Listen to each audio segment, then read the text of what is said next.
Again, welcome everyone. This is our third class in Lama Tsongkhapa's middle length Lamrim, the treatise of the stages of the path. So let's go ahead and start as we usually do with a few prayers.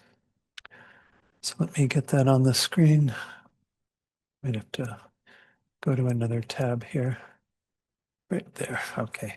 So as usual, we're just going to do this one time, the praise to Shakyamuni Buddha. Of course, recalling that all these teachings originate from the Buddha through the lineage of teachers that followed through Atisha to Lama Tsongkhapa, all of our great masters currently who are still keeping this lineage alive. To the founder, the endowed transcendent destroyer, the one gone beyond, the foe destroyer, the completely perfected, fully awakened being, perfect in knowledge and in good conduct, Sugata, knower of the world, supreme guide of human beings to be tamed, teacher of gods and human beings, to you, the completely and fully awakened one, the endowed transcendent destroyer, the glorious conqueror, the subduer from the Shakya clan, I prostrate, make offerings, and go for refuge. And we'll do the short mandala offering in visualizing a vast pure offering that you're making to all these precious gurus who can then grant us blessings so we can achieve realizations of the path to enlightenment as quickly as possible. This ground anointed with perfume, strewn with flowers, adorned with Mount Meru, four continents, the sun and the moon. I imagine this as a Buddha field and offer it. May all living beings enjoy this pure land. Hidam Guru Ratna Mandalakam Niryatayami. And then finally, refuge in bodhicitta, as usual, the first time in English. And then twice we'll chant the Tibetan. I go for refuge until I am enlightened to the Buddha, the Dharma, and the Supreme Assembly. By the merits I create through listening to the Dharma, may I become a Buddha in order to benefit all sentient beings.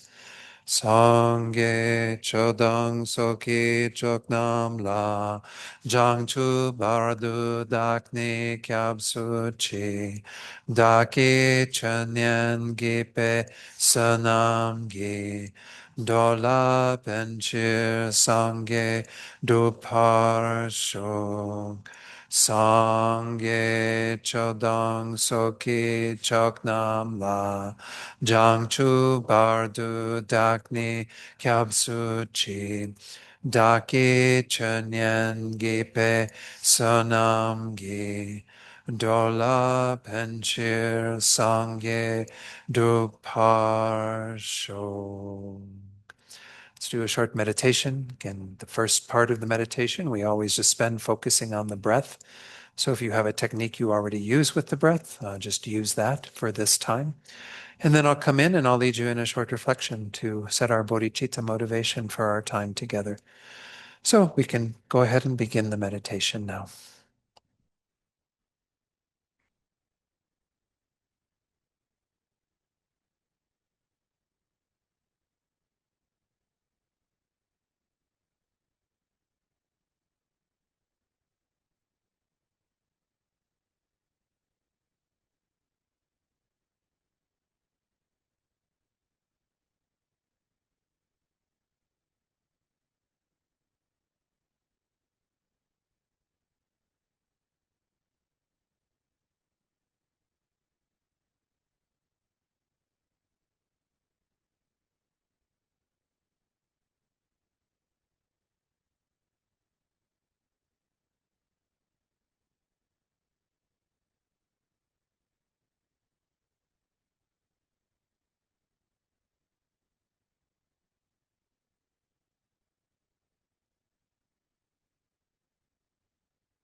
And now, to set our motivation, let's briefly reflect on the topic of last week's lecture. We looked at the greatness of the author, referring specifically to Lama Atisha. And as I pointed out in doing the prayers, these teachings go back to the Buddha disseminating those teachings to his disciples, further disciples down the line, all of what we call these lineage gurus, these amazing beings who really took these teachings to heart, gained realizations, and continued to keep this lineage alive. We're indebted to individuals like Lama Atisha and certainly Lama Tsongkhapa. Without them, where would we be? But when we think about why they did this, it really was for our sake and the sake of others like us. The Buddha himself, motivated by compassion, gave 45 years of discourses, sutras and tantras, to help individuals like ourselves achieve the same state that he did.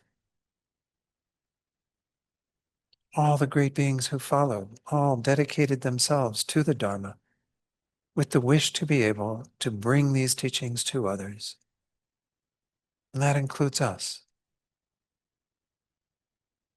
These texts wouldn't be here if it wasn't for their amazing compassion and their desire to benefit others like ourselves. So reflecting on that is really quite inspiring. All these beings who kind of gave us this amazing gift of the Dharma that we know it has great value already. We're going to explore this further tonight. But we know that these teachings, especially the Lamrim, truly invaluable, truly priceless, extremely precious. So acknowledging that also comes a sense of a sort of indebtedness we have to those beings. They did this for us, so it's important that we do the same for those who come after us, those who will study the Dharma further down the road. And essentially, when we set bodhicitta motivation, this is what we're doing. We're aspiring to develop our minds, increase our realizations, and eventually become a Buddha, so we can share the Dharma with those in the future. So generate the mind that aspires to achieve this goal, just as these great masters of the past have, to be able to then disseminate the Dharma to others, to bring them the medicine that will free them from the disease of samsara and being unenlightened, and take them all the way to the state of Buddhahood. This is why we're here tonight, to carry this lineage into the future through our own dedication with this mind of bodhicitta.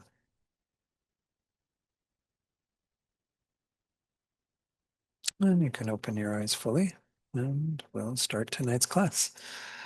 So again, thank you all for joining again tonight. We're moving through these introductory topics. Might mention we have one more next week, which is kind of how to listen and explain the Dharma. So we'll get into a little bit more of that kind of preliminary things. And then we go into some of the Lamrim topics. We're going to start with working with a spiritual teacher. So these topics are on the horizon, so hang in there. I know these introductory topics may seem a little dry at times, but they're really intended to inspire us.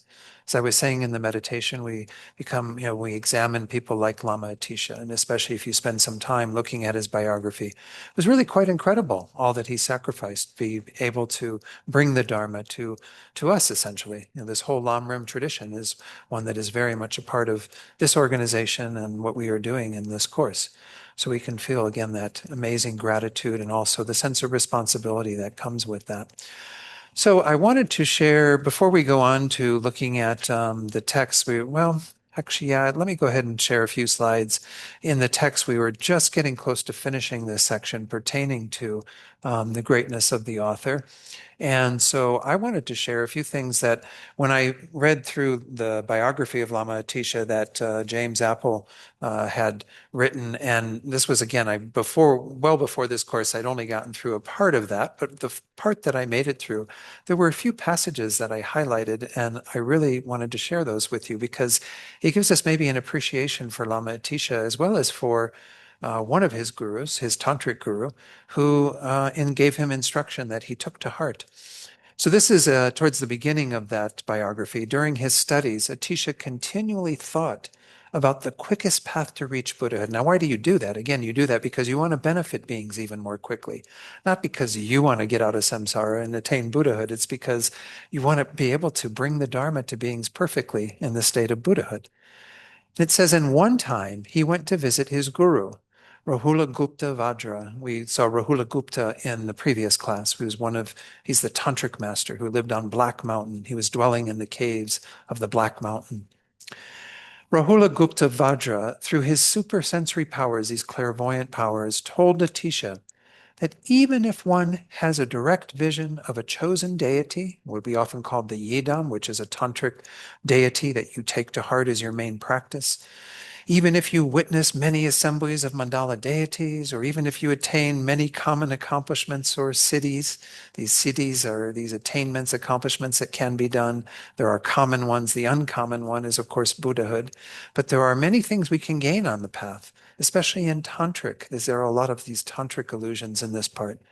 One's practice will not go anywhere unless it is based on the awakening mind, which is bodhicitta, we just reflected on briefly, comprised of love and compassion. Those are the two root thoughts that feed into our bodhicitta. Rahula Gupta Vajra instructed Atisha to hold the great compassionate one, Avalokiteshvara, the Buddha of compassion, as his preferred deity in order to benefit beings. So this was advice that he received from his guru, and he took it to heart. A few pages later after this, on another occasion, it's talking about Atisha meditating on love and compassion. These two most important thoughts for cultivating bodhicitta. He was in an Amitabha temple on the west side of Vajrasana. While meditating on love and compassion, Atisha had a direct vision of Avalokiteshvara, who said, it is good, Holy One. You have understood the secret treasury of all the Buddhas of the three times.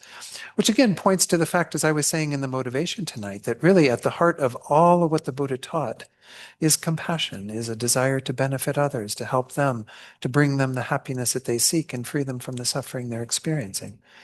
So we really have to take that to heart ourselves. I mean, this was advice given by Atisha's guru to him, but we're all on that same path. We have to recognize that, again, without the awakened mind, without love and compassion, these teachings don't go anywhere. And this is what we're trying to cultivate, all this wisdom, study these texts, do meditation. We're all doing it with the purpose of being able to benefit others. And the best way to do that is to become enlightened ourselves.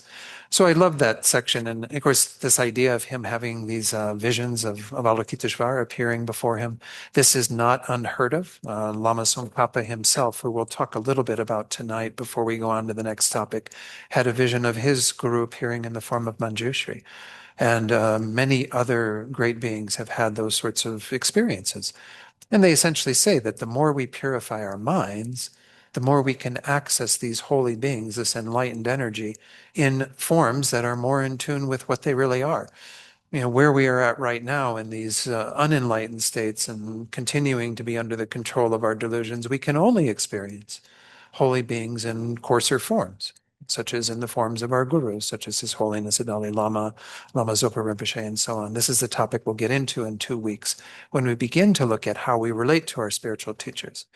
But nonetheless, this is the way that beings can experience these enlightened beings who have gone before them and attained the state of Buddhahood is in the form of these divine beings that appear to them. It's just a matter of how much we have clarified, purified our minds. Then I wanted to share another passage a little further in his life when he was asked by a disciple, a person from Yarpa named Changtun Ogur Bar, had great reverence for Atisha and requested instruction from him. Atisha said, "Son of good family, life is short. Objects of knowledge are many." Objects of knowledge meaning all the various phenomena. He's particularly talking about, you can spend your time experiencing a lot of things in this world, right? A lot of beautiful music you can listen to and wonderful sights you can go see and, all these places in the world that might demand your attention or something. But life is short. Since the measure of a lifetime is only ignorance, you should meditate. Realization is abundant through meditation. There is not much realization through study. You should make essential exertion for accomplishment in meditation. I think I had another slide in there and it somehow got preempted. I'll have to look at that. Oh, I've got the book here. Let me look at this on page 62 and then, because I think I may have deleted a slide accidentally when I was putting this together, and I'll insert that slide if that's the case. But again, he gave this instruction. He says, yeah, he said, no, there's nothing missing. But the idea, once more, is that he's saying, study by itself doesn't really get you anywhere either. I mean, you might have a good motivation. You can study text till your last dying breath. But if you don't meditate on these teachings, it's going to become problematic because you're not going to take them deeper into your mind and transform your mind. So one of the things I'm going to introduce you to a little bit later tonight, I hope I have time to throw that in there, is just for you to begin to look at some instruction around meditating on the Lamrim. I think most of you have had some experience with this. So far, we haven't done really in-depth meditation on the Lamrim. It's mostly been just kind of reflecting on, the author of this text and how wonderful it is that we have those beings. And tonight we'll look at the greatness of the text, and you can certainly reflect on that. But the real topics that begin to transform our minds come in 2 weeks again when we begin to look at the more formal topics of the Lamrim, starting with devoting ourselves to a spiritual teacher. So I want to make sure I'm emphasizing that as we go through this. We may not have a lot of time to meditate together. Maybe we can look at some point in time to be able to maybe do a day of meditation, and I'll be happy to lead some meditations, on the Lamrim topics that we've covered. But the idea is, if without that meditation, we're not achieving what the goal of the Lamrim is. It's to actualize our minds.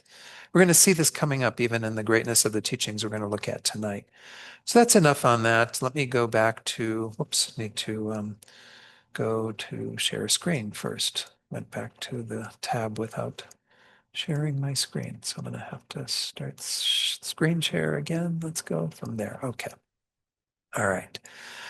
So, yeah, this is Dromtompa, and I didn't mean to introduce him quite yet because we have to get back to the text. Sorry. Toggling back and forth between all these things is a little challenging. All right, let's go ahead and look at our text. Last time we left off, and again, towards the end of the chapter on the greatness of the author. Down at the bottom there, we had talked about Lama Tisha, all of his gurus, and all of the amazing qualities that he had and the activities in India and Tibet. At the end of this, it talks about all the various disciples that he gathered around him. Such a master as this, it says, had an inconceivable number of students in India, Kashmir, Odayana, Nepal, and Tibet, though the main ones were the 4 great scholars in India who matched the master himself in their exalted knowledge. Pindocharya Dharma Karamati, Madhya Simba, and Siddhigarbha. I think, there's 4 there. Okay, so Pindocharya is the first one. Dharma Karamati, Madhya Simba, and Siddhigarbha. Siddhigarbha is not the Siddhigarbha I talked about last week. That's one of the 8 great bodhisattvas. This is just a name that person had. But these 4 were, again, said to be his unmatched disciples. Some added Mitra Guya as a 5th. In Ngari, it was the great translators, Rinchen Sangpo and Nakso, as well as the ordained king, Tsongkhapa. Again, Tsongkhapa was the king who managed to get Atisha to come into India after his uncle had, sacrificed his life so that the treasure that they had could be used to pay to get Lama Atisha to come pay the expenses and so on. In the province of Tsang in Tibet, it was Gargewa and Go Kukpa Lektse. I'm not going to say much about these folks. There's more about them, I'm sure, in the biography. In Lodruk, Chakpa Trichuk and Gewa Kyong. In Kham, these are all in Tibet. Naljorpa Chenpo, Jangcho Premchen, whose name is going to come up a little bit later. Gompawa, Sherab Dorje, and Chadar Tompa. And in central Tibet, where Lhasa is, there were the 3, Ku, Ngok, and Drom. Among these, it was nevertheless the great lineage holder Dromtompa, as he's known, Dromtompa Gyalwe Jungne, who had been prophesied by Tara, and who further spread the exalted activities of his guru, of Atisha. This is a summary description of the author's greatness. You should come to understand it more extensively in the great biographies. So certainly I would recommend, as I did previously, that if you have some time and desire to read the biography that's in here and James Apple's book. Again, I'm about, in terms of the actual biography itself, I'm maybe a little more than halfway through, and it's really quite interesting. Again, I shared a few passages of Atisha's life. I want to talk a little bit about Dromtonpa, although he doesn't play a key role at this stage. He really became a major lineage holder of the Kadampa lineage that he started, essentially, that came out of Lama Atisha's teachings. So let me share on screen what I had earlier, that painting of Dromtonpa, Dromtong Gyalwai Jungne. He again was right around 1,000 years ago. He's the founder of what's come to be known as the Kadampa lineage. I'll talk about this word Kadampa in just a moment. Here is from Geshe Sopa's Steps on the Path to Enlightenment, that's on your reading list as an optional book for you to read. Among all of these wonderful disciples, the one closest to Atisha's heart was Dromtonpa. When Atisha was in India, at first he was not sure whether it would be beneficial for him to travel to Tibet. Tara prophesied that a special disciple would appear to carry on his work. Dromtonpa became the great lineage holder of Atisha's style of teaching and practice. He carried on Atisha's extensive work to spread the Dharma throughout Tibet. He was the founder of the Kadampa lineage, which established Atisha's tradition in Tibet. As such, he is known as the lamp of the Kadampa teachings. So this word Kadampa, you may have heard it frequently. We have a center in Raleigh, North Carolina called Kadampa Center. Kadampa is this lineage that followed from Atisha. Lama Tsongkhapa, who we're going to talk about shortly, came to be known as the new Kadampa lineage. The new practitioners of that came out of Tsongkhapa's teachings and his disciples he gathered and so on. So the word Ka refers to the Buddhist speech. Dham refers to instructions, that the Buddhist speech are meant to be instructions. They're meant to show us how we are to practice. Kadampa means one who practices all of the Buddha's instructions, seeing them as personal advice for oneself. So the Kadampa masters were known, to take everything to heart, to see everything as teachings that they needed to incorporate into their lives. So again, Lama Atisha came with this richness of his learnings back in India and disseminated these teachings, and the Kadampa masters became true practitioners of them, carrying them forward. They actually were said to be three separate Kadampa lineages, just so you know, and I'm going to share a little passage from the alternate translation of Liberation in the Palm of Your Hand. The first one is in that text is called Followers of the Treatises, the scriptures. So they mainly focused on those. The followers of the Lamrim, where they focused primarily on the Lamrim presentation, and then followers of the instructions, the oral instructions that were given on the basis of those. And all three of these, as we see, came together in Lama Tsongkhapa.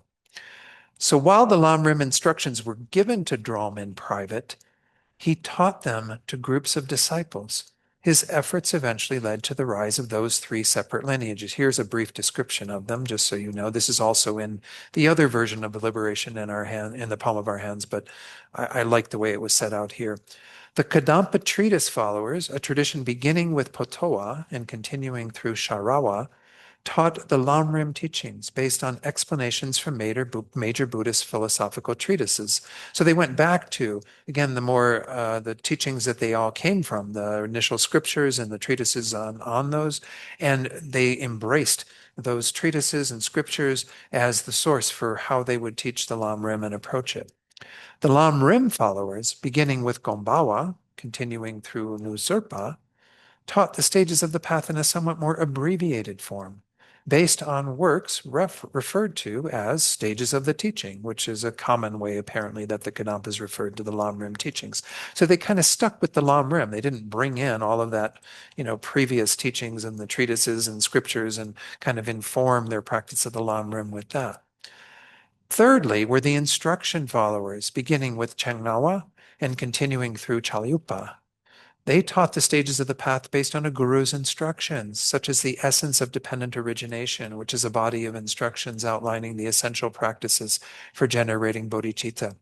And we can say, in a sense, what we have in our text is a combination of all of those. I mean, Lama Tsongkhapa greatly relied upon all of the great treatises and scriptures, many sutra quotations and so on.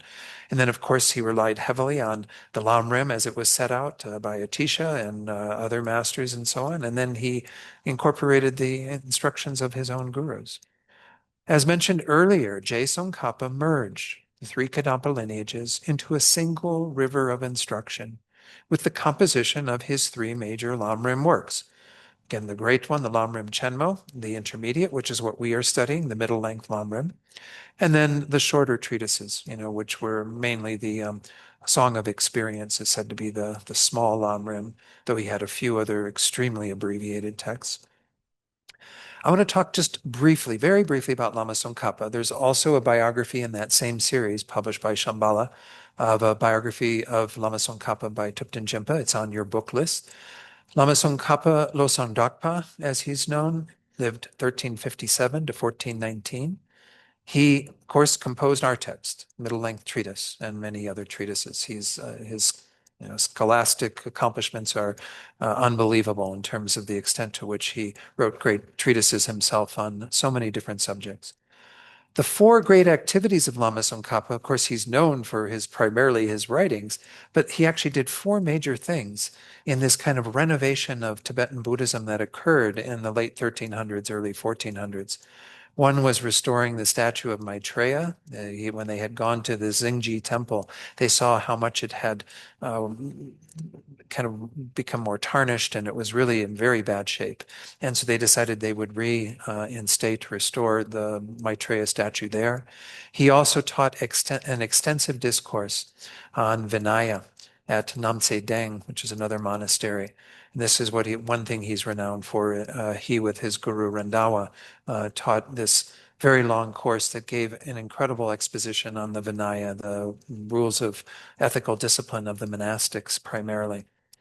Then he initiated what is still practiced to this day, the great prayer festival, the Monlam in Lhasa, where all the monks, monasteries come together and they do Monlam. And of course, now we do Monlam at the monasteries in South India and so on. But it's a great festival of the 2 weeks that are coming up before too long. We have Losar happening on February 18th. That's a night when we would have had class. We'll be here for puja instead. I'll lead that puja. And then those 2 weeks from Losar until Day of Miracles are said to be the very powerful days for practice. So there's a great prayer festival that takes place every year at that time, started in 1409 by Lama Tsongkhapa. And then the first of the Geluk monasteries, the Ganden monastery near Lhasa, was completed. The construction was completed in 1410, and it was consecrated by Lama Tsongkhapa. So he's renowned, again, primarily for the texts that he taught, but nonetheless, he has, amazing accomplishments within Tibet of all these things that he did for keeping Tibetan Buddhism, and particularly this new branch. He didn't mean to create his own branch of Tibetan Buddhism. It's just as people followed his teachings, it came to be known as the Geluk tradition. So essentially, this was the last of the four traditions to form in Tibet. So I just wanted to touch very briefly on his life so you have some idea, but again, there's much more knowledge out there. One thing before I go too far, there was a question from last week around Lama Tisha having been versed in the Sanskrit as well as the languages of gods. I did some research, and it is interesting what I mentioned last week. You do see some references to Sanskrit being the language of the gods. But I couldn't find anything further, and perhaps what Rachel mentioned, that perhaps when we look at some of the languages that are set out in the Vedic traditions, that perhaps that is what is there, and that's what's being referred to. We know that there are these realms called the God realms. I think I mentioned this last week, where they have their own languages, but I don't know how someone would even know what those languages are without going to those realms. The realms of gods are places where you take rebirth, and certainly Buddha figures, can take rebirth there.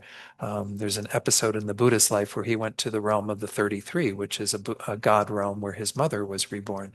So just know that I couldn't find out anything more. I don't know what it means to say Lama Tisha was well versed in Sanskrit and the languages of the gods.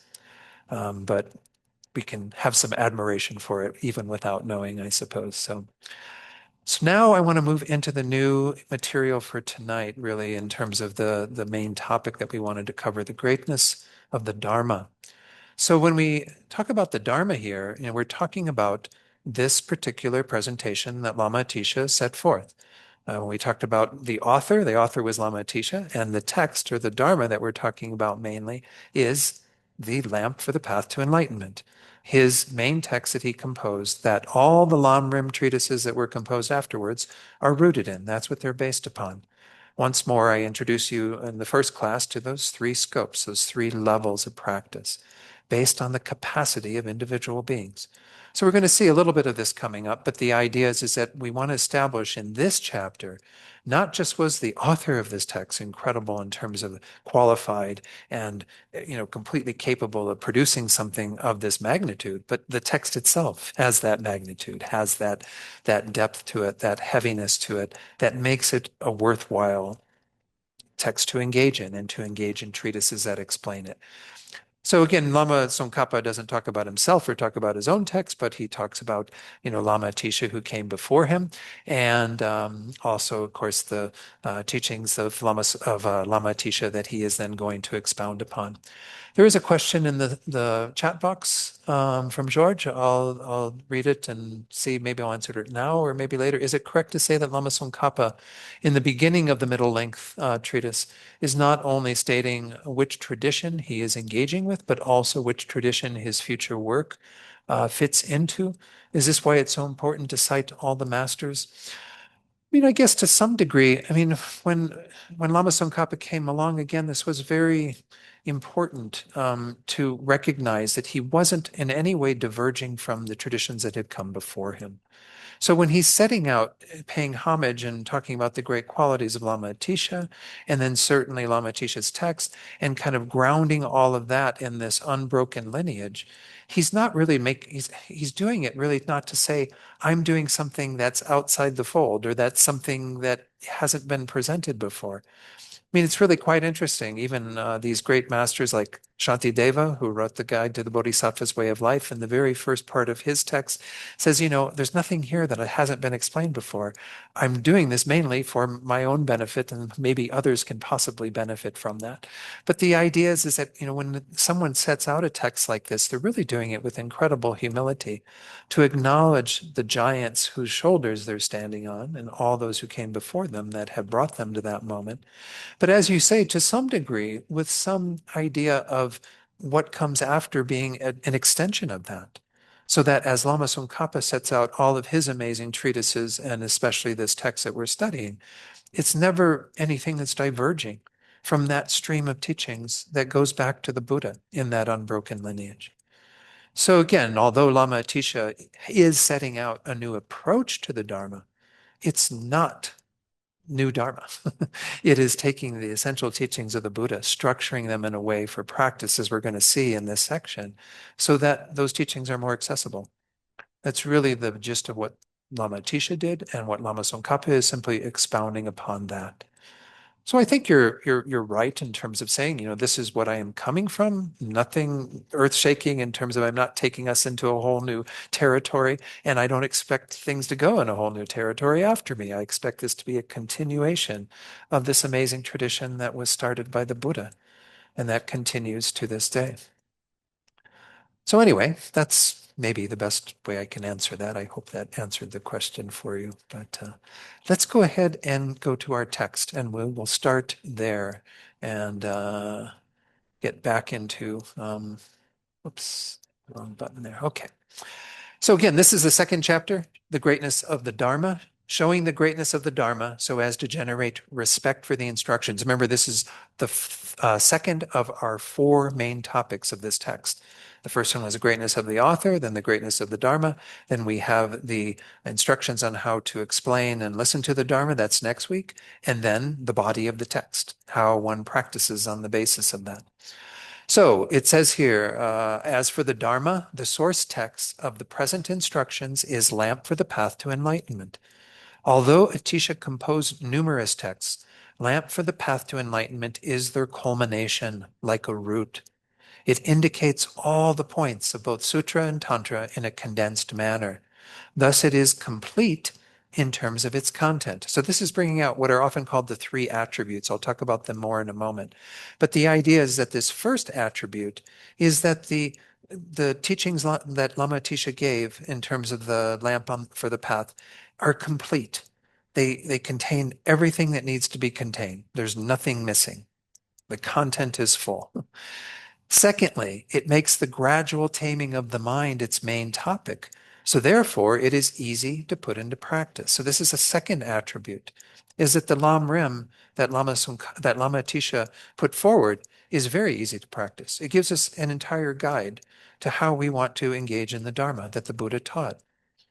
Thirdly, it is adorned with the instructions of the two masters who were expert in the systems of the two trailblazers. We run into the two trailblazers previously. They were in the introductory homage. They are Asanga and Nagarjuna. And it says then, so it is a particularly noble system compared to others. This is its nobility or the good quality of this teaching, so that it has that. If we look at who these two masters were, when we can click on this little footnote here, and it's essentially Sir Lingpa, who I mentioned last week, who was one of Lama Atisha's most revered gurus, who's again from the believed to be Sumatra. He was expert in the system of Asanga. And then the younger Vidyakokila, also known as Avadutipa, expert in the system of Nagarjuna.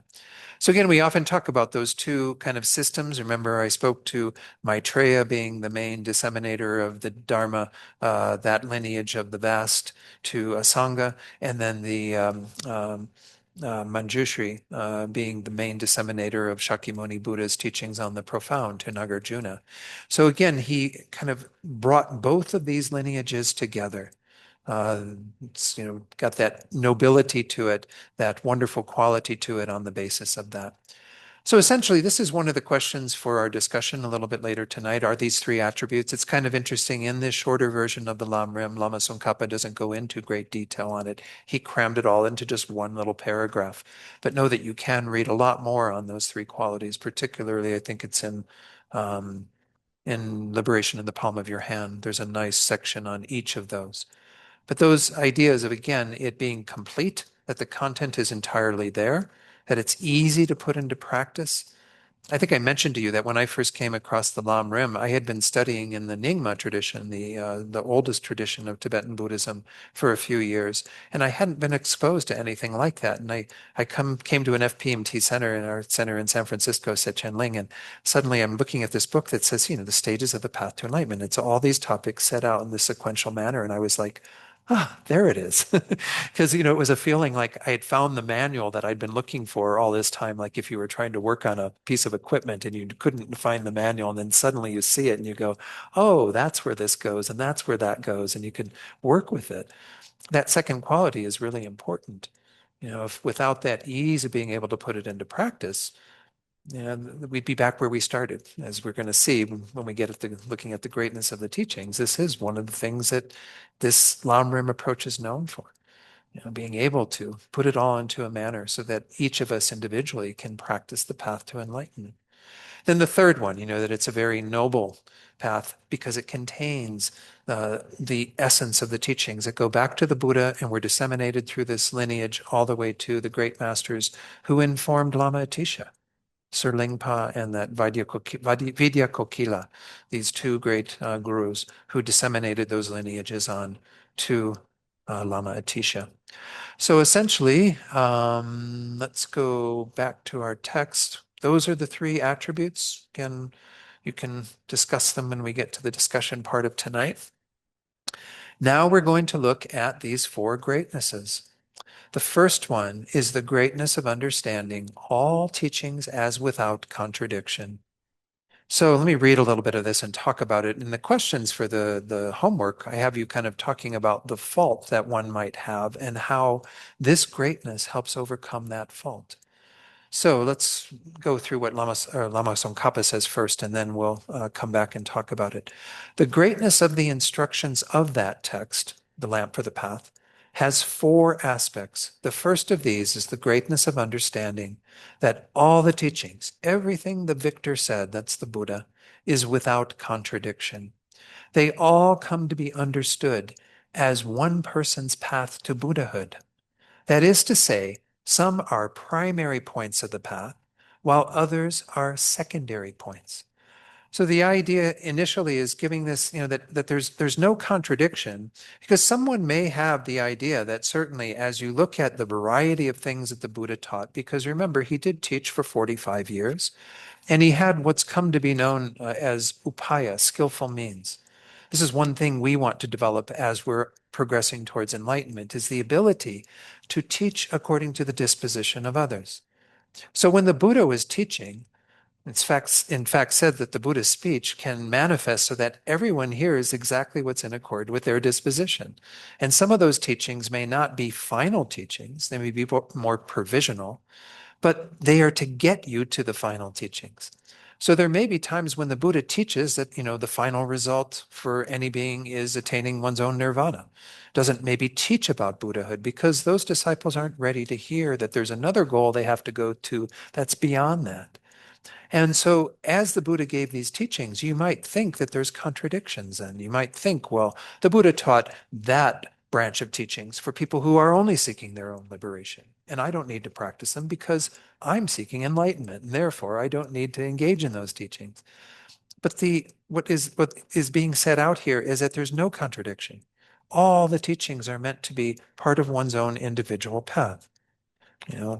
When it says it teaches both sutra and tantra in a condensed manner, it teaches tantra in an extremely condensed manner. As we'll see when we get to the tail end of this text, most Lamrim texts only have a single page or paragraph about tantra, because tantra is another branch of these Mahayana teachings that is quite unique, the more esoteric teachings. But nonetheless, it's touched on as part of our path. We practice sutra, and then we engage in the tantric teachings with the understanding of sutra. So essentially, we are dealing with, these teachings that have taken all of what the Buddha taught, the Sutra and Tantra, condensed it into a form so that we can, work with, that is going to allow us to see all the teachings as without contradiction. All the teachings applying, kind of to ourselves as individual practitioners going to Buddhahood. Now, I might mention this whole idea of all beings attaining Buddhahood is rooted in this idea of one final vehicle. We use this word vehicle. We talked, I think, in the introduction about how there are essentially three vehicles. There are those two on the Hinayana path, on the individual vehicle, who are practicing attaining their own liberation. Then we have the third, which is the bodhisattva, which is what we are all aspiring to do and coming to these teachings, generating bodhicitta and so on. So someone may teach, as I was saying, the Buddha may even teach at times that there's three final vehicles, that when one sets out on the individual path of a hearer, that they attain their result of being an arhat, having gotten rid of all of the afflictions. They become what is also then translated as a foe destroyer, destroying the foe of the afflictions, and they abide in nirvana, and that's it. That's the end of their path. In the Mahayana teachings in general, though, and certainly in the ones we're studying, there's said to be one final vehicle, meaning that everyone will eventually practice the path to Buddhahood. Everyone will eventually attain Buddhahood. This is because we all have Buddha nature. We all have the fundamental stuff from which Buddhahood is formed, having this clear mind that is only stained adventitiously by these afflictions and obscurations. So because we all have that potential, we all will eventually attain that result. The other results that are taught, such as getting one's own liberation, are only an intermediate stop until we go on to Buddhahood. So when we look at it through that lens, especially this first greatness, we're seeing that everything the Buddha taught is to help sentient beings to engage in Dharma according to their dispositions, to feed them on a path that eventually leads to their Buddhahood. So when we, as aspirants to the Mahayana, as those who want to become enlightened for the sake of others, approach this Dharma, we can see that everything that was taught applies to us too. It's not just that those things apply only to those people who are going in that direction. They are going in the trajectory of eventually attaining Buddhahood just like us. It's just they are initially going on just part of that trajectory, but we have to do the whole trajectory. This is why the Lamrim is divided into those three parts. is to essentially accomplish everything that the Buddha taught, all the goals we are meant to, embrace to some degree. They might not be final goals for us on the Mahayana, but they are definitely goals we need to incorporate into our learning in order that we see the teachings with that perspective and that we value them all equally. And we don't, have the grave fault of abandoning the Dharma. That's going to come into play when we get to the fourth of these greatnesses. So let me read a bit more so I don't get too far behind here in this evening's plans. In this regard, it says there in the middle, the Bodhisattva's wish is to work for the welfare of the world. To do this, it is necessary to prize all three types of disciples and therefore train in their respective paths. For as Venerable Maitreya explained, the Bodhisattva's goals are accomplished through knowing the paths of the three vehicles. Specifically, Venerable Maitreya gave the transmission of this text that I mentioned previously, I think, called the Ornament for Clear Realizations. It's the first text that we studied in the master's program. He gave that transmission to a Sangha. And Asanga then disseminated that teaching. It is based on the Prajnaparamita, the Perfection of Wisdom Sutras, and it sets out the stages of the path in an implicit way. The explicit teachings of the Prajnaparamita are the teachings on emptiness, but this text by Venerable Maitreya goes into that implicit meaning and explains the entire path to enlightenment. So as it says there, a bodhisattva's goals are accomplished through knowing the paths of the three vehicles. If we are setting out to become a Buddha, to be able to teach others and lead them on their path, well, then we have to know what their path is. We have to practice their path, not with the same goal that they have, because again, we're going to go beyond that goal. But we have to know what they have to engage in, the teachings that will lead them. And they are part of leading us to our goal as well. Because when we know those paths, then we can teach them to others. I won't go into more detail on Maitreya's text. It's a really amazing text, some very difficult text to study, but nonetheless, it really does give us an appreciation for everything the Buddha taught as being applicable, especially to our bodhisattva path, where we want to benefit all beings. The Mahayana path at the bottom there, it says, has both common and uncommon aspects. The former, the common, includes those that originate from the Hinayana, the individual vehicle scriptural baskets, except for some peculiarities that are not shared in common, such as the aspiration for individual liberation and certain precepts. What this is referring to is the fact that if you are a Mahayana practitioner going through the Hinayana teachings, which is what we're going to talk about in this course, is those teachings that mainly support those on the path to individual liberation, you don't generate the wish to attain that goal. You generate renunciation and you generate other aspects of that training, but you don't generate the wish to be free from samsara yourself, because that's not your goal. Your goal is bodhicitta, is, to go to Buddhahood, to generate that mind. And there are also certain times when we are advised to keep precepts much more purely on the path to individual liberation. In the Mahayana path, it is said that there are times when we can actually break our precepts when the benefit for others is so much greater. And we'll get into that at a later point. But the idea is that there are differences in terms of how a Hinayanist would take those teachings to heart versus, once more, how a Mahayanist would use them, but not necessarily generate everything that is within that and continue on their trajectory up towards Buddhahood. Remember how when I talked about the three levels, we talked about them in Lama Tsongkhapa's perspective. The first two are shared stages of the path. First, you share those of the least capacity, then the middling capacity, and then you get to the uncommon, the unique teachings that are unshared. That's where he's going to next. Having talked about the portion of the teachings that are shared, we now have a portion of the Mahayana that is uncommon, that is unshared. At the very bottom there, in perfectly complete Buddhahood, it is, whoops, I'm sorry, I need to pull this thing down that's blocking. It is not that faults are partially ceased and excellent qualities are partially completed, but rather every kind of fault is eliminated and every excellent quality is completed. Since the Mahayana that achieves Buddhahood brings about the cessation of all faults and the development of all excellent qualities, the path of the Mahayana encompasses all the qualities of elimination and realization of all other vehicles. That is why all the Buddha's teachings are included within the various sections of the Mahayana path that leads to perfect Buddhahood. For there is no utterance of the sage that does not cause the cessation of some faults and the development of some virtuous qualities. And there is nothing among all of this that is not to be accomplished by the Mahayana practitioner. So again, he's pointing out that, it is true that there is some portion of the Mahayana path that will be unique to them. Bodhicitta, the perfections, and so on. All of these are unique practices to the person aspiring to become a Buddha. But they need all those other teachings as well.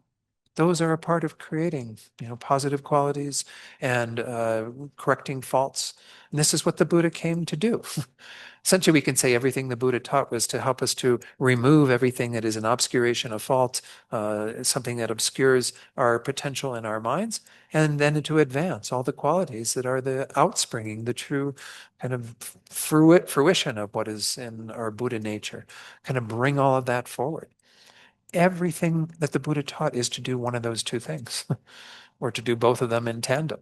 And so essentially, everything the Buddha taught is meant to be practiced, not to be ignored in any way, but rather to be adopted, particularly by that person like ourselves who are aspiring to the Bodhisattva path.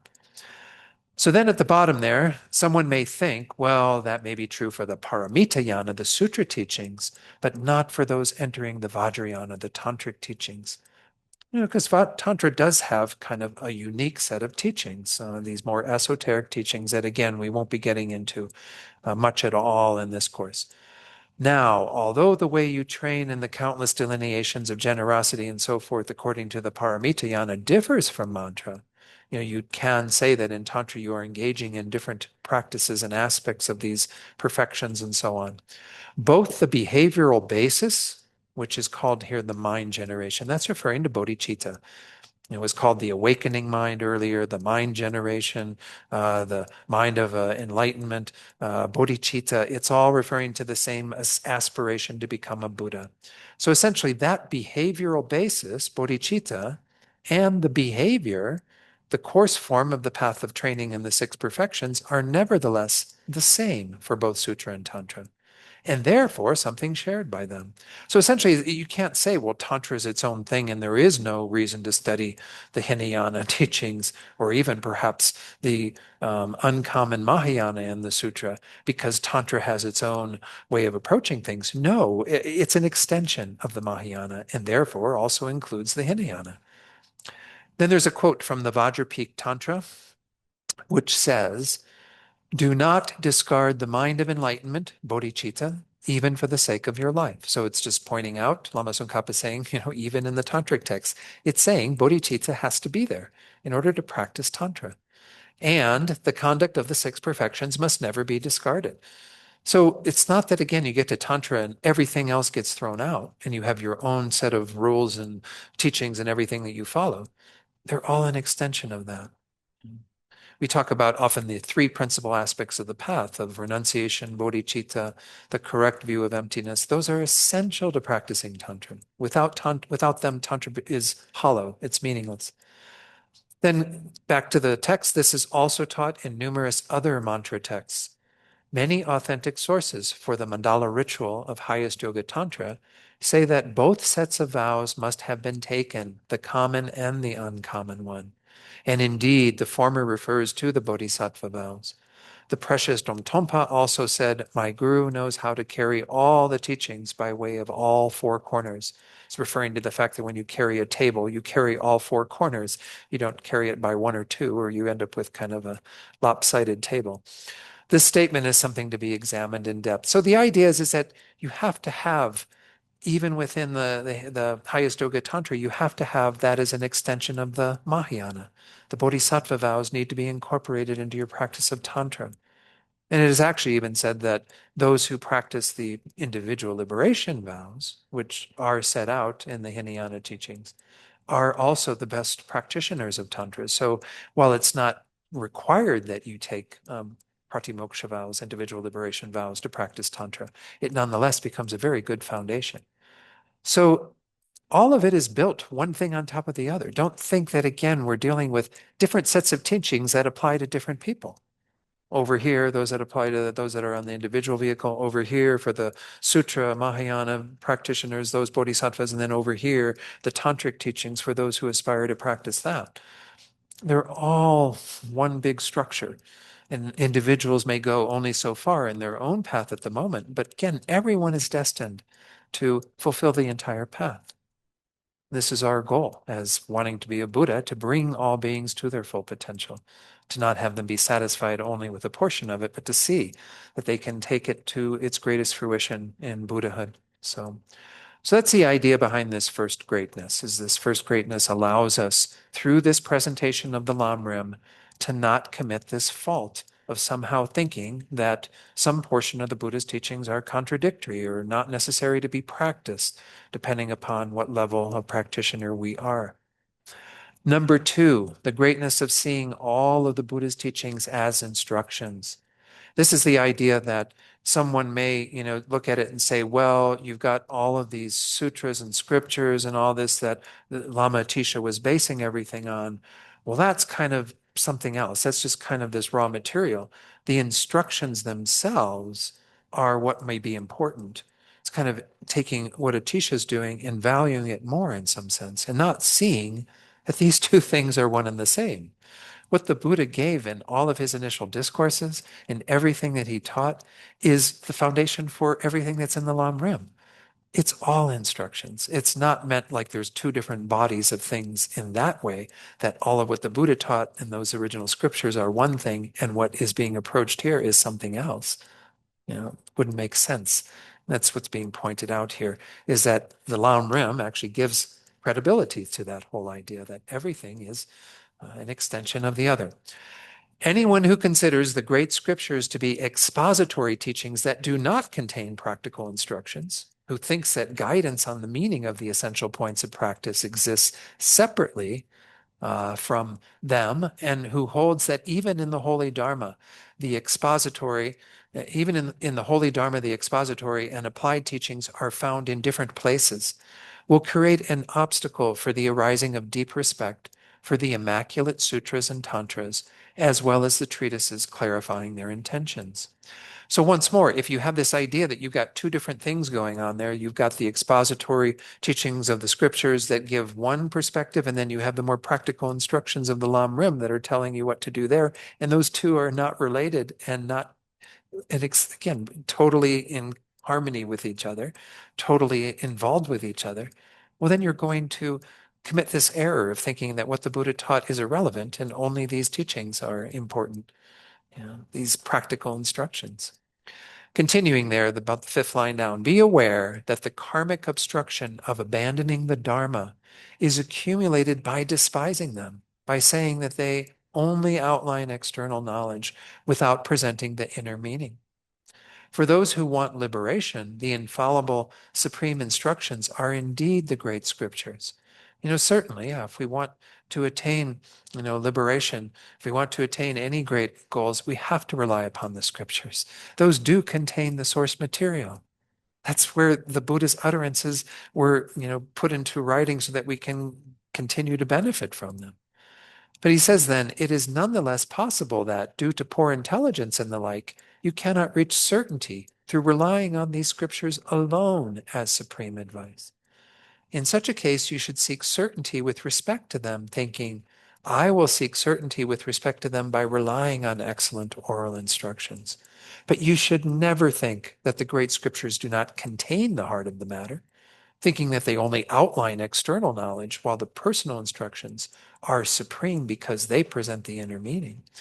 So it's a kind of fine point, but if we look at it and we go, well, okay, what Lama Atisha is doing over here is all the practical instruction stuff, we can then maybe not quite despise, but even kind of put down to some degree the original sutras and discourses of the Buddha. And we have to be careful we don't do that in our minds. Think that somehow that's inferior. And what we have here in personal instructions that really tells us how to realize these teachings is the real heart of the matter. The heart of the matter is what the Buddha taught. And that's why Lama Tsongkhapa himself, in pointing out that greatness of Lama Atisha's text, in his Lamrim Chenmo, again, if you have the opportunity to read that as well, he gave so many different scriptural citations from sutras, from the great Indian treatises and so on, to show that, again, it's all part and parcel of the same thing. You don't find the practical instructions doing one thing and the, the elaborate teachings of the Buddha doing something else. That what was set out and what the Buddha taught is the basis for what we have to practice in the Lamrim. It's all, again, complementary. So again, it's a slightly different way of looking at it, but we'll see all of these are really driving us to make sure that we embrace the totality of what the Buddha taught and see it all as instructions for ourselves. Bottom of the screen there, Naljorpa Chenpo Jangchop Rinchen. Remember, I mentioned Jangchop Rinchen before. He's one of the great disciples in Tibet of Lama Atisha. He said, someone who has reached certainty about a pithy guidebook cannot be said to have mastered the instructions, whereas this can be said about someone who understands all of the scriptures as instructions. So again, just taking the more practical guidebook kind of thing as the heart of all of it without really kind of um, grounding it in the sutras and making sure that we have a good understanding of what is being set forth in those instructions, we're not going to really get to the same result. Whereas someone who understands all the scriptures as the instructions, as the basis for the instructions, well, then we have the full groundwork for achieving realizations. He goes on to say then, we need the kind of understanding expressed by Gompa Rinchen Lama, a disciple of Atisha. He said he had ground his body, speech, and mind to dust in a single meditation session. He's talking about his erroneous or his wrong body, speech, and mind. In a single session on Atisha's instructions, and thereby the understanding had now arisen in him that all the scriptures are instructions. In the words of the precious Tsongkhapa, if after studying the Dharma extensively, you feel you need to search elsewhere for a way to apply the Dharma, you are mistaken. If what you find in terms of the presentation of the Dharma in the scriptures is exactly what we're finding in Lama Atisha's instructions. There's no difference. Just again, it's a particular perspective on helping us to practice them and to gain realizations. I realize I didn't show you some of the screens. There is an alternate translation of that, but if I go to the screen, it might take us a little off track, but I have a comment about that first greatness, which I missed sharing with you. But that first greatness again, well, there's the three attributes. I also didn't share that. I don't know that I need to. I think, again, I explained those fairly well. So you can take a look at the slides later on in terms of those 3 points. Let's go on then to this first greatness. Let me just read briefly what I had for that one. That's just a brief review of what we talked about, and then I'll give you an alternate translation of that passage I just shared. Therefore, having relied upon an excellent protector, solidify your certainty about the way that all the scriptures are causal factors for one person to become a Buddha. Then practice those things that you can practice now. Do not use your own incapacity as a reason to repudiate what you cannot actually engage in or turn away from. Rather, think with anticipation, when will I practice these teachings by actually doing what should be done and turning away from what should not be done? This is kind of Lama Tsongkhapa giving us the advice of how we approach these teachings. And if we say these are all teachings for us to practice our path to enlightenment, then we have to have that ambition to take them on one by one and gain realizations. Work at the causes for such practice, accumulating the collections, what we call accumulating merit, clearing away obscurations through purification, and making aspirational prayers to our gurus. Before long, your mental power will become greater and greater, and you will be able to practice all of the teachings that you were previously unable to practice. So it was in that same section from the great treatise, it isn't in our text, where he gave that kind of hard advice. So this was I think this is that same quote. Maybe it isn't. Maybe I didn't give you that one. Sorry, may not have done that. There's a different translation of it that gives it a little bit clearer that was on the screen. I thought I had put that in the slides. Let me see if I have it here with me. That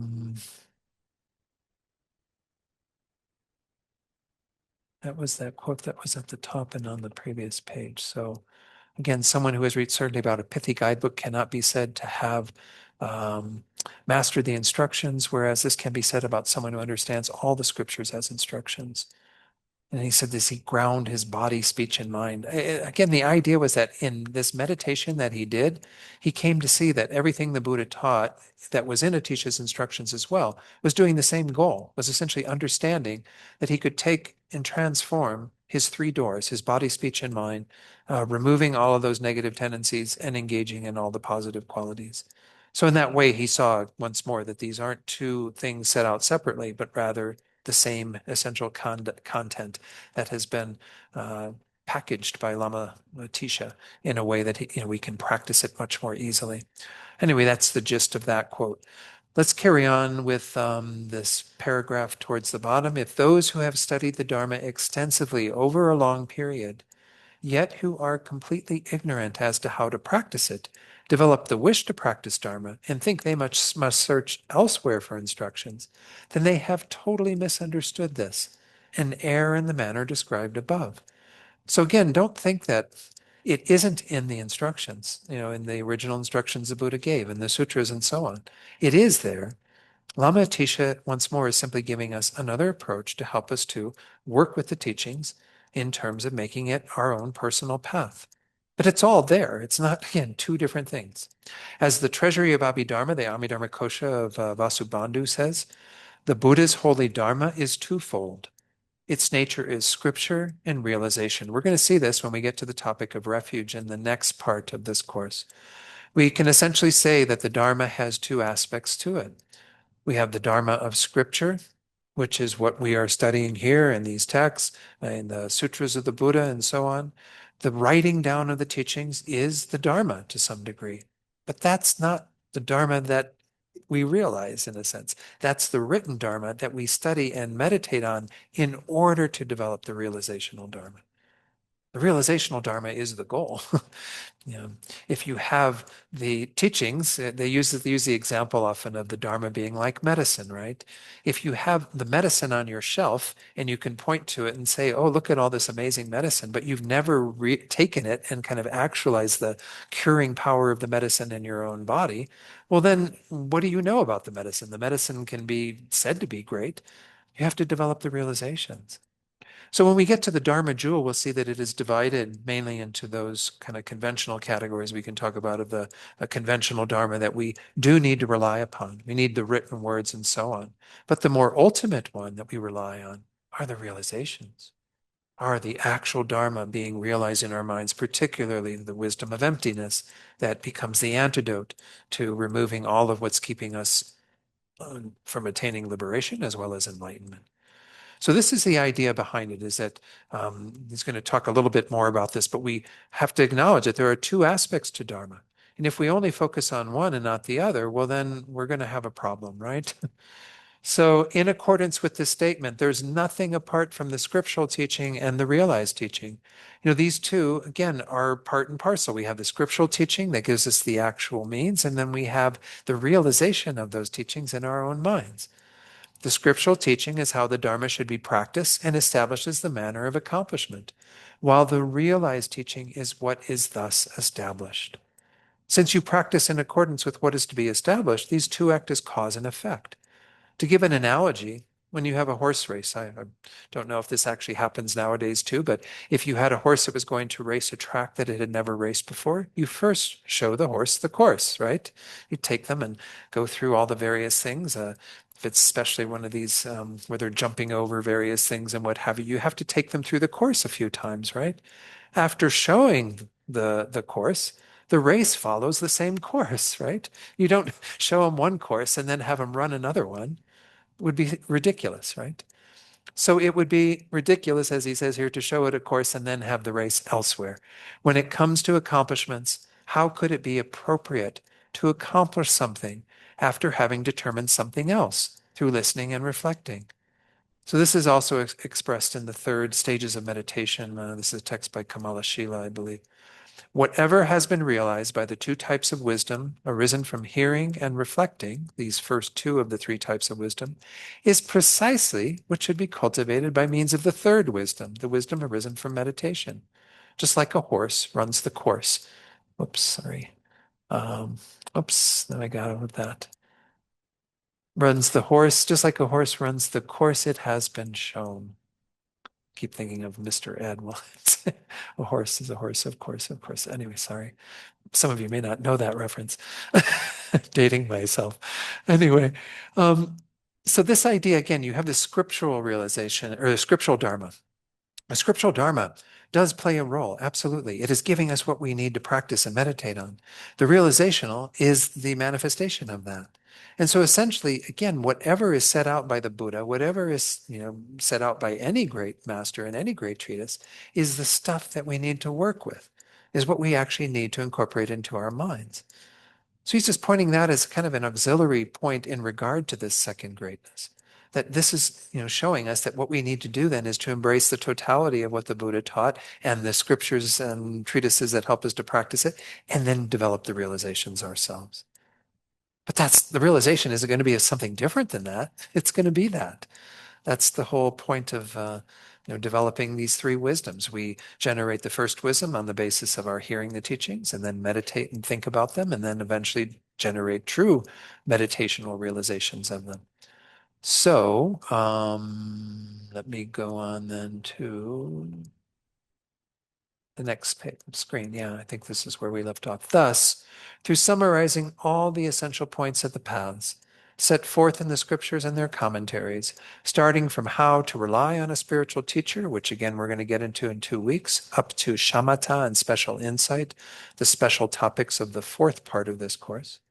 They are all condensed into stages of practical application in terms of employing placement meditation, where placement meditation is required. That's our initial form of meditation that is culminates in shamatha, in calm abiding.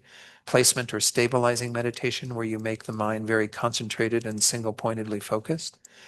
And there are some things where we need to do that, sometimes in the path where that's important. And then analyzing. Analytical meditation, the second type of meditation, with the wisdom of fine investigation, where analytical meditation is required. These instructions guide you so that all the scriptures present themselves to you as personal instructions. The conviction develops that they should be understood as supreme advice, and the misconception that they should be understood as mere background knowledge for the Dharma rather than as actual instructions is completely reversed. So that's the second one, is really getting across that point. So the first one had to do more with things being contradictory and maybe not necessary for a Mahayana practitioner to practice. This one is the idea that if you divide it into two and think that these are two unrelated things, the more practical instructions and so on versus the scriptural baskets of the Buddha that are the foundation of that, this is an error. We're going to end up, again, discarding in some way the teachings of the Buddha that are, important for us to embrace, because that's what the Lamrim is based on. It's all about. Let me share a little quote here from another text. I can't remember which text I got. This is again from Lama Tsongkhapa's great treatise. He quotes, maybe this is the one. I'm not sure. No, I don't know. The great yogi Janchup Rinchen said, concerning instructions, complete mastery does not mean gaining ascertainment of a mere small volume that fits in the palm of one's hand. It means understanding all of the scriptures as instructions for practice.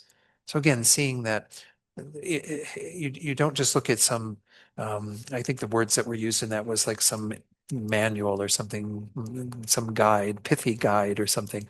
The idea here is that we look at, it's not just some small volume, but rather we see the embracing of all the instructions, all the scriptures that the Buddha gave as relevant to our practice. Also, the great elder student, Gompa Rinchen Lama, said that he understood all the texts as instructions for practice. This is the quote. Sorry, I got mixed up a little earlier because the wording is so different. But it says here he understood all of the texts as instructions for practice by grinding to dust all wrong actions of body, speech, and mind during one session of meditation on Atisha's instructions. So this kind of evokes a little bit more, I don't know, makes what was being described here much more powerful. In this one single session of meditation on Atisha's instructions, he was able to see all the text's instructions to be able to bring all of these wrong actions of his three doors to a halt, to kind of grind them to dust.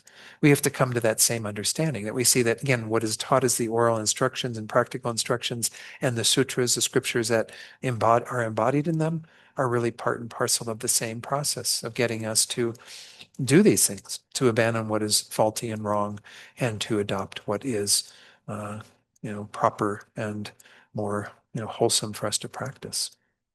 Let's go back to our text. The third one, there's not quite as much on. The greatness of allowing you easily to discover the victor's intention, the Buddha's intention. Although the great texts, the scriptures, along with their commentaries, are the best advice, completely uneducated beginners who delve into them cannot find their intention without relying on excellent oral instructions. And even if they find it, it takes them a lot of time and enormous effort. If they rely on a guru's oral instructions in the life, it's easy to understand. This is something I mentioned, in talking about the Lamrim previously, is that if you were to take the entire corpus of what the Buddha taught, which again is not to be seen as something completely different, it's the foundation for what the Lamrim is teaching. But if you were to study that, you would end up spending so much time, especially since here we are engaging in these teachings in English. Most of the sutras aren't in English. You'd have to go back and study Sanskrit and Pali or whatever and be able to kind of go through all of them, translate them yourself, figure out what are the things to be practiced that the Buddha presented in all the various discourses he gave. It would be really difficult. And so somebody who's not really that informed may think, oh, I'm going to practice Buddhism by doing that, by embracing all of those and trying to discern the meaning from them. It's not to say that the meaning can't be discerned from them, but it's so much easier to understand. This kind of harkens back to what we saw as one of the three attributes in the beginning of this chapter, right? That it's easy to understand and practice. And we can get our heads around the Lamrim so much easier than seeing individual passages in various parts of the Buddhist sutras that pertain to these topics. They're all there and they're all given as instructions by the Buddha as well. But this practical instruction of the Lamrim allows us to get to it so much more easily. So again, we can have that fault of someone who's kind of setting out on the path and maybe thinking that they're going to be able to discern the meaning that easily. And it actually is fairly difficult to discern the meaning from the sutras. If you've ever spent time with the sutras, they were given in another time, 2,500 years ago. So it's a different kind of way of presenting the material. But again, the same essence. This is from Geshe Sopa in his steps. He says, sometimes I like to think of the Lamrim method as binoculars. They gather light from a broad and distant landscape to give you a sharp, focused picture of the important details. So kind of the broad and distant landscape he's talking about here is the full range of what the Buddha taught and all the great treatises of the Indian masters on that and so on. The Kangyur and Tengyur, again, as they're known. So this is like a binocular that allows you to get the sharp, focused picture of the important details and not have to deal with this incredible breadth of teachings. Whoops. Yeah, this is the next one. Looking at the vast scriptures and commentaries through the lens of the Lamrim tradition gives you the power to see the underlying thought of the Buddha's intent. Without that magnifying and focusing power, the scriptures appear too extensive and distant. It is difficult to see what is really there. Again, he's not saying it isn't there. He's just saying it's difficult to get to it. The Buddha, when he taught, was doing this, as I said, over 45 years in different settings, giving different teachings and touching on many of the topics, but never really setting out, the way that it is set out in the Lamrim. But all of it, again, is there. With the binoculars of the Lamrim method, you can see all the important features of the path and how they fit together. This is why we say that the Lamrim tradition has the special quality of enabling you to easily grasp the Buddha's intent. The Buddha's intent being, to help us to develop our minds through reducing our negative tendencies and faults and enhancing and developing our qualities and eventually attain our true potential. Let's go on then to the fourth. I'll share this quote after we go through the fourth of the four greatnesses. I think I've got time to cover this. Hopefully we'll get to it well enough. Whoops, picked up the wrong screen again. I didn't click on the right one. There, now I've clicked on it. Okay, back to the text. As explained in the Lotus Sutra, this is the greatness of naturally stopping serious misdeeds, particularly the serious misdeed of abandoning the Dharma that was referred to earlier.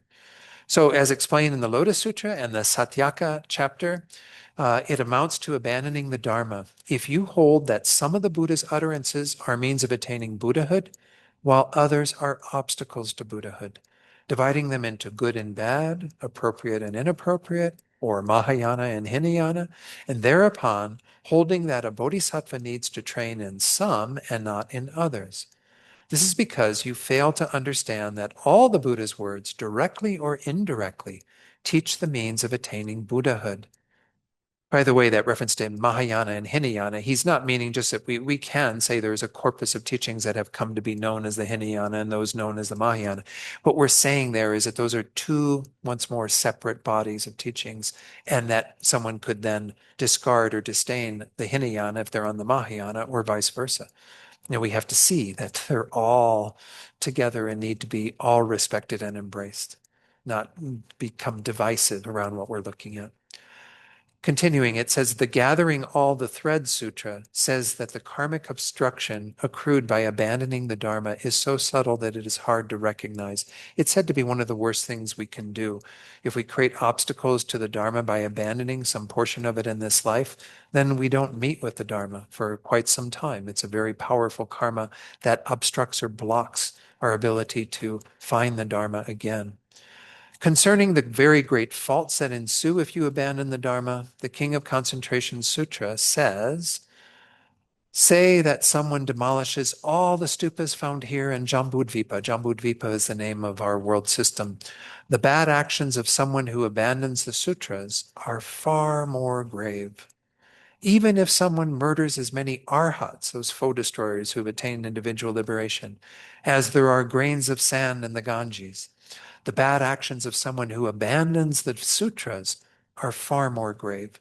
So those are pretty serious acts. If you murdered as many arhats as grains of sand in the Ganges, that would be pretty outrageous. Murdering or killing an arhat is said to be one of the 5 actions of immediate retribution. We'll see those a little bit later. But the idea is these are pretty grave actions. The karma of abandoning the Dharma, the sutras and so on, is very grave, is very serious. Although generally there are many ways in which the Dharma might be abandoned, the one described above appears to be the most significant, which is why we should try hard to give it up, not be having that dualistic mind that thinks that some of what the Buddha taught isn't relevant, isn't appropriate, doesn't lead to Buddhahood, whatever the case might be, and others, need to be embraced. That kind of mentality is something we have to give up. That is to say, since this is reversed simply by gaining certainty about what was indicated above, which is specifically the first 2 of the greatnesses, though all of them contribute to this, that when we gain certainty about that, the misdeed stops naturally. This certainty should be sought by studying the Satyaka chapter as well as the Lotus Sutra. The other ways of abandoning the Dharma should be understood from that sutra he mentioned earlier, Gathering All the Threads Sutra. So that completes the 2nd chapter. Let me share just a little bit more on that 4th greatness that I had, and then we'll see if there maybe a question or 2 if we can before. This is from, once more, Geshe Sopa. In general, the karma of repudiating the Dharma can arise in many different ways. You can acquaint yourself with other forms of this fault by reading the Sutra Gathering All the Threads. But the predominant form and the easiest to fall into is through the route I have just described. He's going to reiterate that route. First, you make discriminating judgments about the different levels of the scriptures.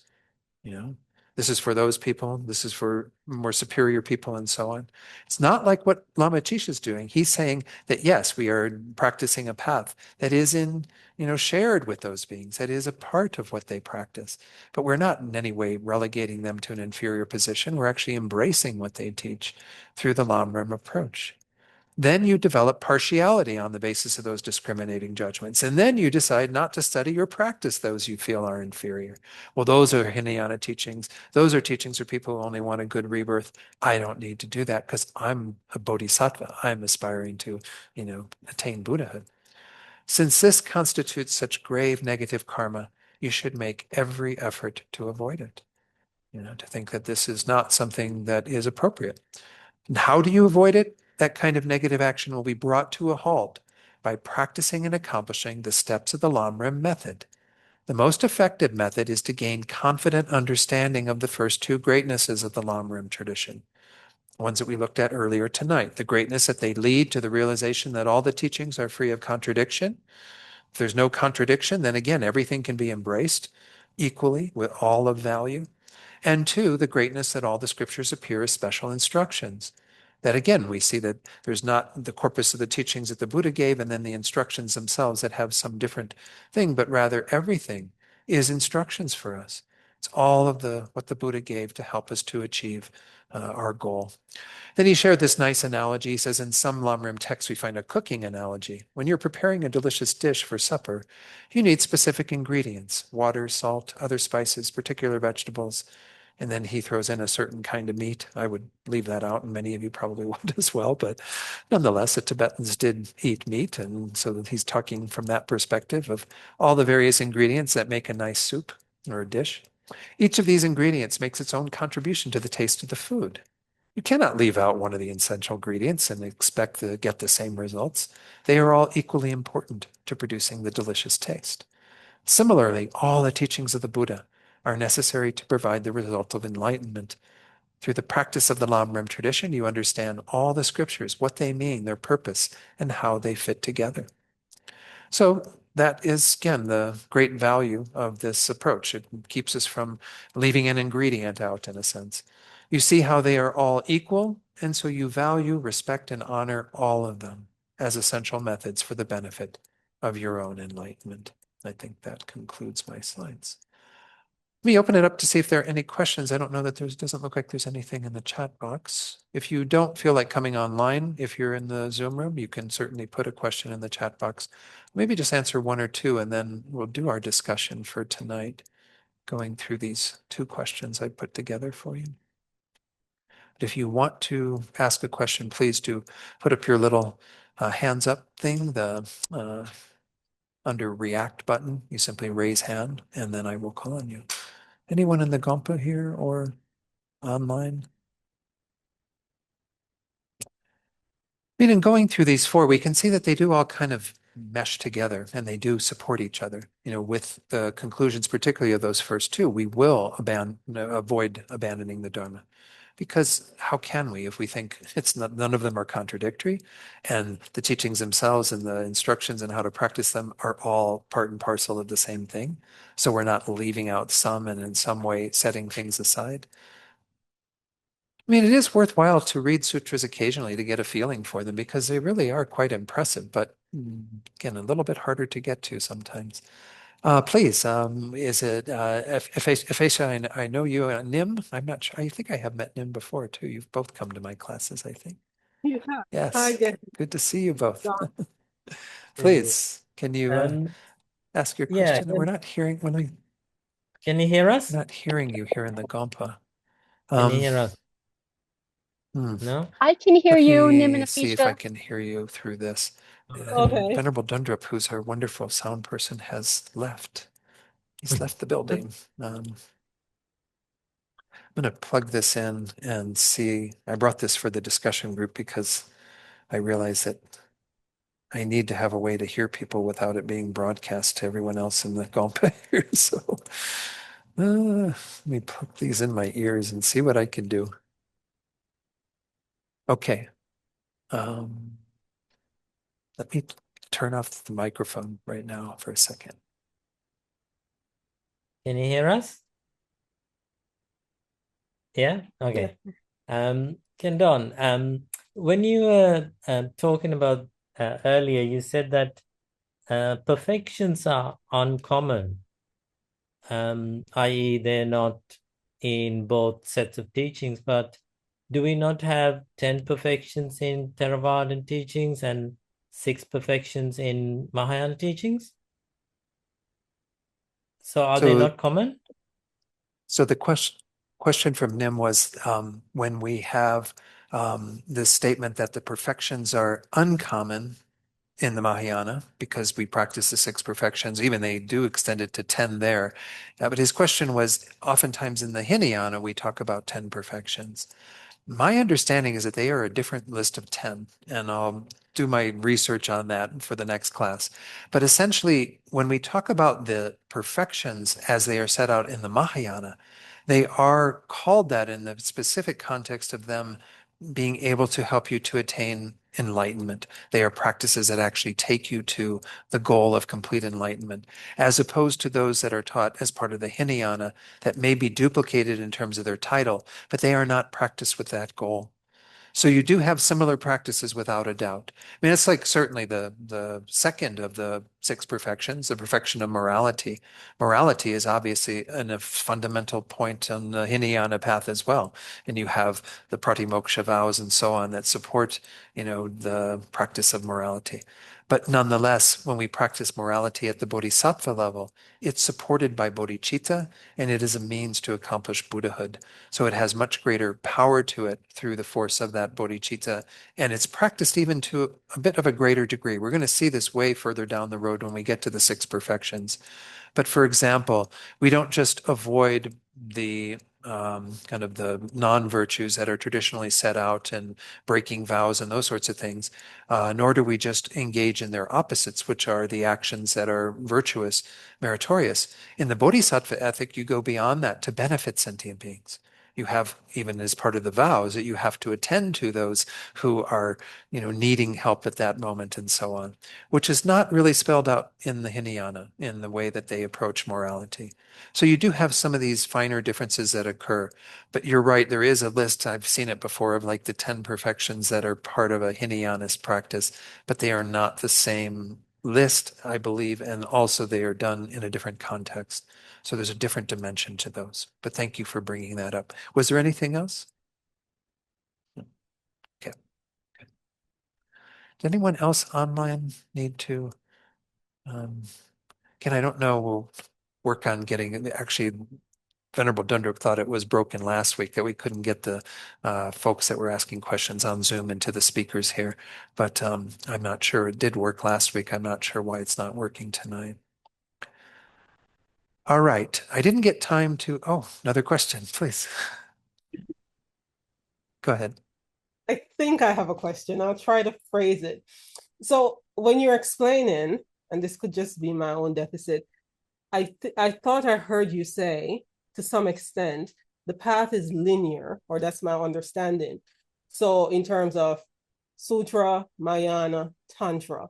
So is it accurate to assume, or in my own mind, that you get to wouldn't you have to get to self-liberation before you get to Buddhahood? So are you going through the entire path linearly, or is that not the case? I don't know if that sounded clear. No, it was clear. Let me take these out. I'm echoing in my own ears. So Aphacia's question was essentially her understanding from how I presented is that the path is a bit linear, in particular when we start talking about like the practice of, the various sutra elements, the way the Lamrim is set out, and then going on to Tantra and so on. And so the question is, well, then if you were going through that path of attaining self-liberation and kind of being trained in that, wouldn't you attain self-liberation before you went on to attain Buddhahood?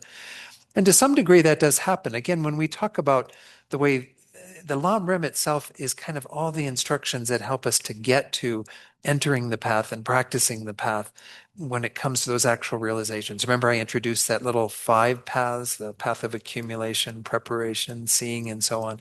That's the actual progression that one goes through having developed bodhicitta and having eventually realized emptiness and gone, to perfect the perfections in pretty profound ways and then going on to sutra.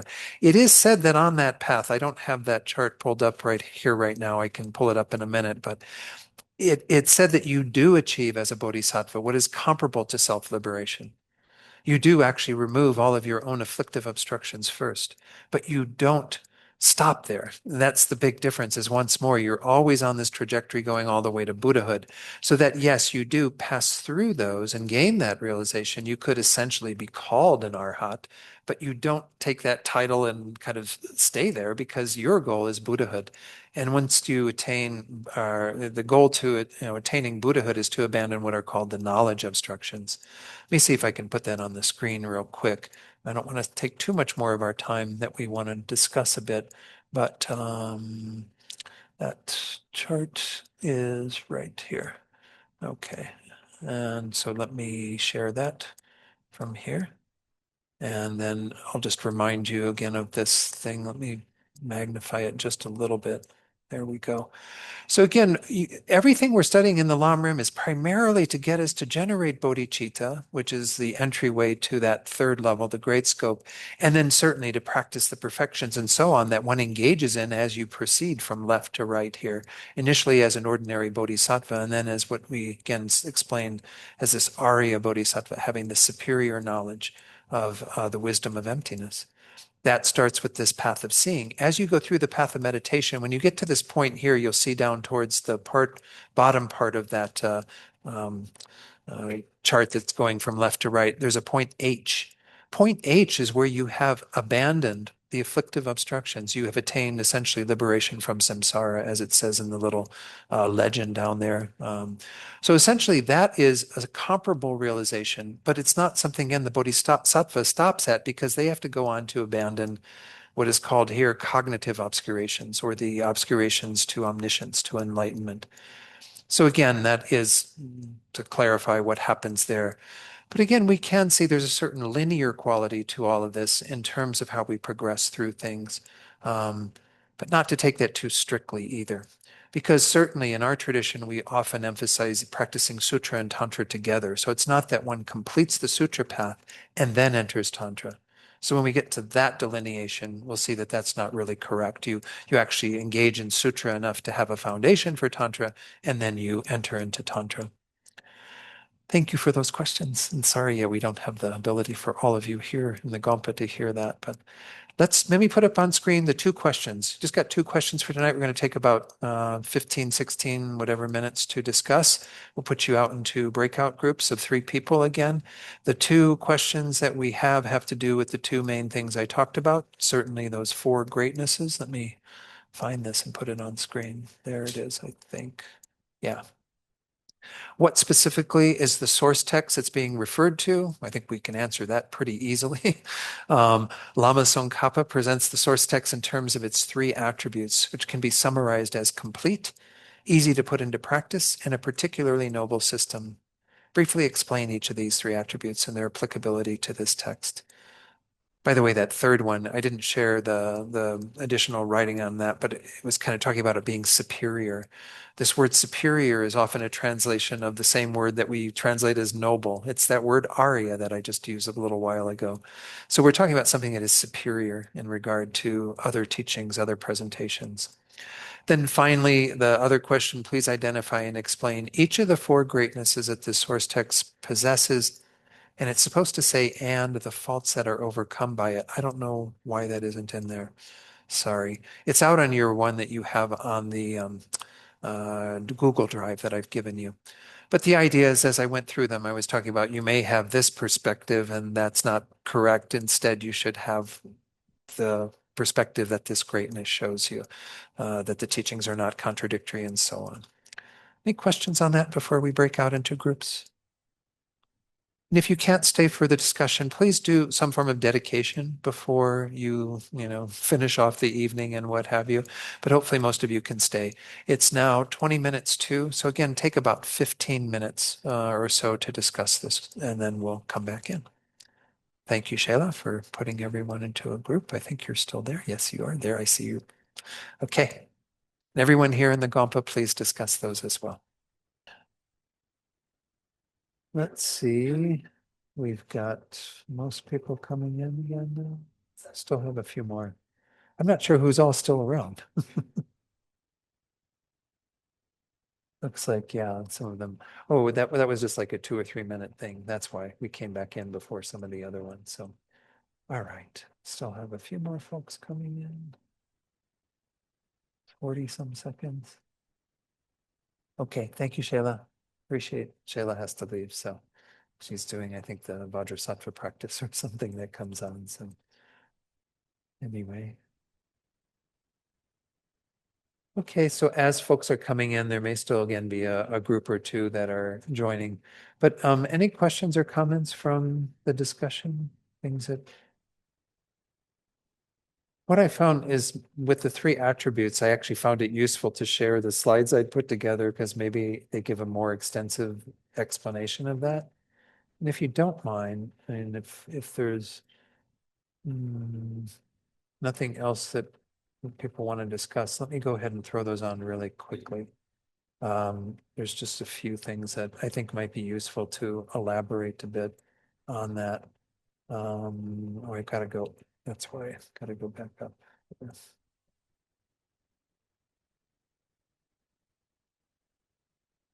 It's right around here.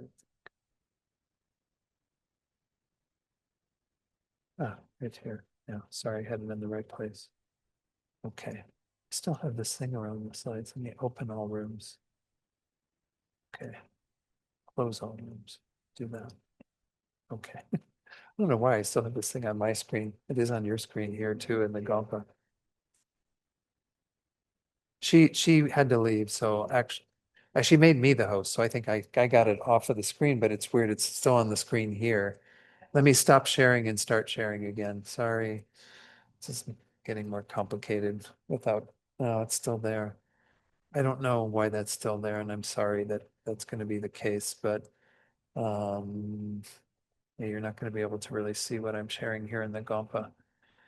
But again, these slides will be available to you, so you can maybe take a look at them on your own. But let me go ahead and go through these. The first one, again, these three attributes of Lamrim is complete because it contains all the subject matter of Sutra and Tantra. To explain this a little further from the text that's by Pabanka Rinpoche, this text in particular, the essence of the vast and profound. He says the first unique feature of the stages of the path to enlightenment is that they embody the essential points of both the sutras and tantras and are the purpose behind the phrase, by teaching it, the complete subject matter is covered. For subduing the mind or pacifying degenerations, they contain the essential points of meaning of the sutras and tantras. So kind of all the essential points of the sutras and tantras are there in their complete form. That's the idea behind that first attribute. Secondly, it's easy to put into practice because it emphasizes the steps in taming the mind, which are specifically the three steps that we see in the three stages of the Lamrim. Initially, you subdue the mind's attachment to the appearances of this life. After that, you subdue the mind's craving for the next life. After that, you subdue the mind's self-cherishing and so on, the attachment to our self-purpose rather than being engaged in the great scope mind of bodhicitta and so on. So the stages are primarily so that the teachings are all easy to put into practice as we go through those three levels. And then lastly, it's superior to other traditions or a particularly noble system because it is enhanced with instructions from two gurus, again, Sir Lingpa and the younger Vidyakokila, who were schooled in the traditions of the two great champions of Asanga and Nagarjuna, respectively. Regarding this point, it is adorned with the oral instructions of Sir Lingpa, who was the guru skilled in the tradition of the great trailblazer Asanga, with his presentation of the sevenfold cause and effect in equalizing self with others for training the mind in bodhicitta. Therefore, it has the unique feature, that surpasses the Hinayana and so forth. It is adorned with the oral instructions of Vidyakokila the younger, who was the guru skilled in the tradition of the great trailblazer Nagarjuna, whose instructions unmistakably and non-deceptively explain how things are merely imputed through corresponding names, signs, and reasons established through logical proofs, with the view of prasangika as the supreme pinnacle of philosophical tenets. Therefore, it has a unique feature that surpasses other traditions, such as the other middle way Madhyamika school, the Svatantrika. So that last part, again, it's opening up a whole other level of stuff. But if we look at these two aspects of kind of method and wisdom, we can see that the method is superior in what was taught and passed down by the Sir Lingpa from the teachings of Asanga that go back to the Buddha through Maitreya and so on. And then, of course, the teachings of his Vajrakokila the younger, who embodied the teachings of the kind of wisdom lineage of all of that. Nagarjuna, who received the lineage from Manjushri, who got it from the Buddha. And it's because the wisdom that is taught at this level is superior to any of the other wisdom teachings of the Buddha, as well as the methods that are taught are superior to what is taught in the Hinayana and so on. So that was a more detailed explanation of that. Because our text didn't go into it in so much detail, you don't really need to have all of that in an answer to this homework. You just really, know that these are the factors that make this teaching have these three attributes. Anyway, thought I'd explain that because it got a little, wasn't sure if it was quite clear from what I explained in the class. Anyway, sorry, it's been a long day. I had a lot of things going on today, but I'm glad you all hung in there till the end. Let's go ahead and dedicate if there are no questions or comments from the discussion. Again, if you can work on preparing for the next class a little bit to come into that one, ready to discuss the next topic, which has to do to how to listen to and explain the teachings. Let's go ahead and do our closing prayers. Get them on the screen. Oops, that's not the right one. That's the wrong thing. Couldn't tell from here. Share. There it is. It's got that chart. That's why. Let's do the prayers.